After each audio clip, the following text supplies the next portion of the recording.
Welcome back to Battles That Built the World, where history's worst house guests become legends. Today's episode, the Battle of Hastings, a messy family feud that gave us the Tower of London, English-French awkwardness, and the original Game of Thrones plot twist. Grab your chain mail and a cup of tea.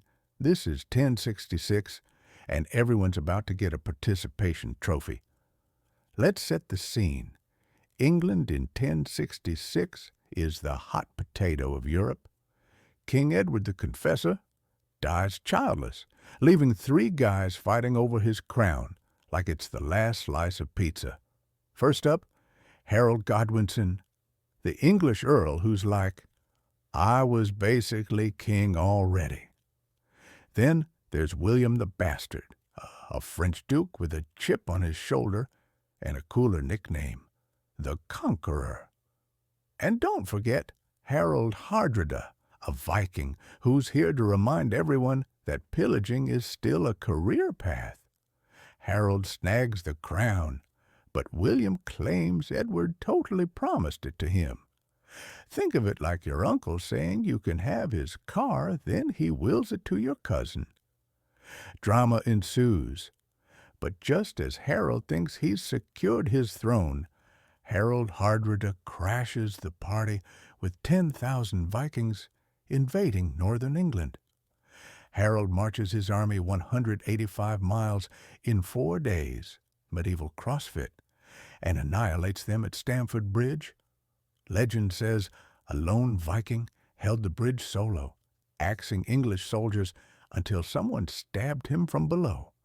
Pro tip, always check under the bridge. While Harold's celebrating in York, though, William the Conqueror lands in southern England. Harold's army, exhausted. William's army, fresh, French, and packing archers and cavalry. This is like fighting 2 back-to-back UFC matches without a water break. October 14th, 1066. The big showdown, the Battle of Hastings. Harold's army forms a shield wall on Senlac Hill. William's Normans charge, but the English start chanting, "We will rock you," and repel them.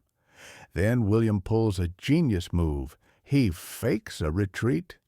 The English break formation to chase them and get slaughtered by Norman cavalry. Classic hold the line versus Leeroy Jenkins moment. The final act. Norman archers fire into the sky. One arrow lands in Harold's eye. The Bayeux tapestry, history's first comic strip, shows him plucking it out like a bad eyelash. Then a Norman knight chops him down. Morale. Never skip helmet day. William wins, gets crowned on Christmas Day, and rebrands as the Conqueror. He builds castles everywhere, medieval flex, and replaces English nobles with French buddies. Suddenly, beef is boeuf, pork is pork, and peasants eat meat, while nobles eat filet mignon. Thanks, Normans. Oh, and the English language? It's now a mashup of Old English, French, and Viking grunts.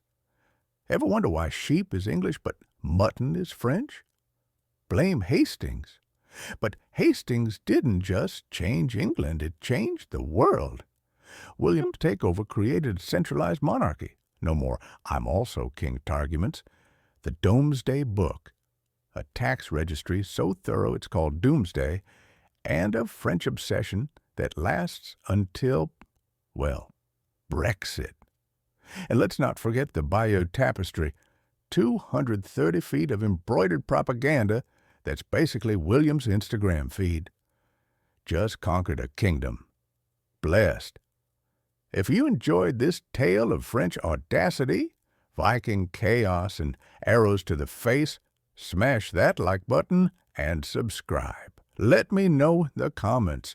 Should we dissect Agincourt next? Or the time Rome lost 3 legions to angry German trees? History's wild, let's keep it that way.